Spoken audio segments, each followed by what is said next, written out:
কাছাড়ের কাঠিগড়া শিক্ষাখণ্ডের অন্তর্গত আমতলা সৈয়দপুর তৃতীয় খণ্ডের নেহেরু মেমোরিয়াল নিম্ন প্রাথমিক বিদ্যালয়ের প্রধান শিক্ষক সুধীর রঞ্জন ভূমিজের বিরুদ্ধে লক্ষ লক্ষ টাকা আত্মসাতের অভিযোগ উঠেছে।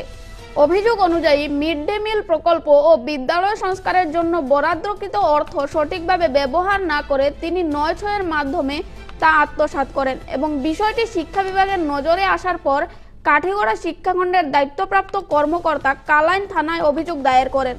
বর্তমানে পুলিশ তদন্ত শুরু করেছে, যদিও এখনো পর্যন্ত কোনো চূড়ান্ত আইনি পদক্ষেপ গ্রহণ করা হয়নি।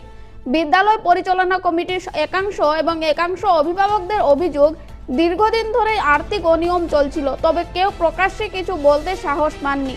এবার বিষয়টি প্রশাসনের নজরে আসায় তারা স্বস্তি প্রকাশ করছেন এবং অভিযুক্ত শিক্ষকদের দৃষ্টান্তমূলক শাস্তির দাবি জানিয়েছেন। আমার নাম প্রিয় স্যারে তো ফেস করছে।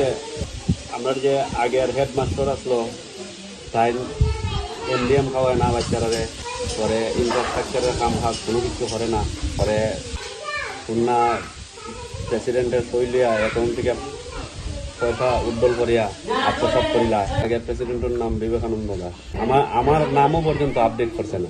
অনেক 2-3 লাখ হইব।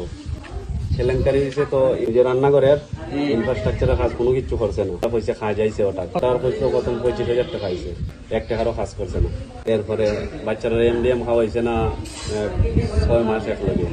তখন থানডে কইলে তান হয় কমিটি যাক না, যেসা জায়গা যাক, মিডিয়া হোক, কেস করুক, বিওর দ্বারে যে কোনো জায়গায় যাইতো। বিও স্যারে কইল তান বেতন বন্ধ আছে, স্কুল হয় না।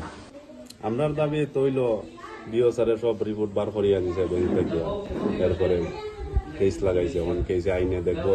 গভর্নমেন্টের টাকা গভর্নমেন্টের লোকে যদি চুরি করিলা, এটা তো গভর্নমেন্টে দেখতো না। আমার নাম শ্রীবাস দাস। বাচ্চাটা আমার হইল, বাবু আমরা স্কুলের ড্রেস দিছে, আমি করে দেখি ড্রেসগুলা।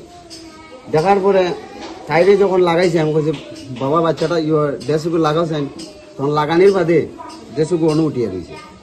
আমি কইলাম হে ড্রেস দিল না এটা অন্য কিছু দিল, 2 সেট দিছিল।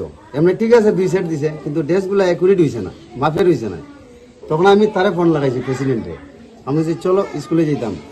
মাস্টারের ড্রেসগুলো বাড়িলে আমরা তো কমসে কম কমিটির মানুষ জানানি, তো আমরা তো এটার ব্যাপারে কিচ্ছুই জানি না। 6 মাস গত হওয়ার পরে হ্যাঁ ড্রেস দেওয়া নিয়ে। তখন আমি কইলাম এই যে ড্রেসটা দিছ এটা তো ডাইরেক্ট পলিটিন, এটার মধ্যে কোনো জাত মানে সুতি এক টুকরা আছে করিয়া মানে আমার কোনো প্রমাণ নাই। ডাইরেক্ট পলিটিনের এই ড্রেসগুলো লিয়েছে, ডাইরেক্ট পলিস্টার। এরপরে আমরা তখন পাক্কার গার্জেন 5-6 জন জমে গেছি। জমার পরে মাস্টার লেগে একটা তর্ক বিতর্ক হয়েছে। আমরা হওয়ার পরে হ্যাঁ কইছে ঠিক আছে আমি এই ড্রেসগুলো রিটার্ন করবো, হ্যাঁ নিজে কইছে বুঝছিনি।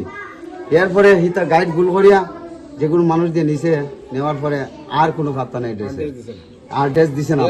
এমডিএম এর যখন খানি মাঝে মধ্যে মাসের মধ্যে মনে করো 1 দিন দেয়, 2 দিন দেয় বা 4 দিন দেয়। চিন্তা করছি বিও স্যারের কাছে গেছি, একটা দরখাস্ত করছি বিও স্যারের কাছে। তাইলে ব্যাংক থেকে ট্রিটমেন্ট লইছে বিও স্যারে। ট্রিটমেন্ট লওয়ার পরে দেখা যায় তার নকল সিগনেচার, মানে তার যে সিগনেচার আর এই ব্যাংকের যে এই চেকের মধ্যে সিগনেচার এটার লগে মিলে না।